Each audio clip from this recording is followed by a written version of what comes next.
വാസ്തുശാസ്ത്രത്തിൽ മുഴക്കോലിൻ്റെ പങ്ക്. അളവുകളുടെയും കണക്കിൻ്റെയും അടിസ്ഥാനത്തിലാണ് വാസ്തുശാസ്ത്രം നിലനിൽക്കുന്നത്.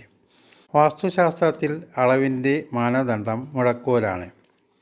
ഈ മുഴക്കോലിൻ്റെ ഉത്ഭവം പരമാണുവിൽ നിന്നാണ്. ഒരു പരമാണു നമ്മുടെ നഗ്ന നേത്രങ്ങൾക്ക് കാണാൻ സാധിക്കാത്ത ചെറിയ അംശമാണ്. ഈ പരമാണു ആരോഹണക്രമത്തിൽ സഞ്ചരിച്ച് ദണ്ഡ് ആയി മാറുന്നു. അതായത് ഏറ്റവും ചെറിയ അംശമായ പരമാണു വർദ്ധിച്ച് യവം, അങ്കുലം, വിതസ്തി, കോൽ, ദണ്ഡ് എന്നിങ്ങനെ രൂപപ്പെടുന്നു.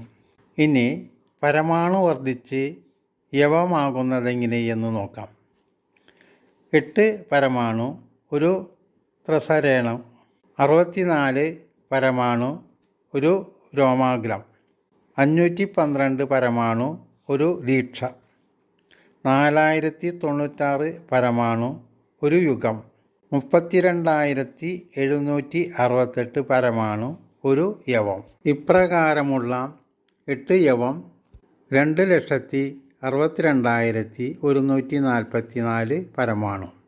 ഇത്രയും പരമാണു ഒരു അങ്കുലമാകുന്നു. 12 അങ്കുലം ചേർന്ന് ഒരു വിതസ്തിയും 2 വിതസ്തി ചേർന്ന് ഒരു കോലും ആകുന്നു. ഈ അളവിലുള്ള കോൽ ആണ് ഗൃഹനിർമ്മാണത്തിനും മറ്റും ഉപയോഗിക്കുന്നത്.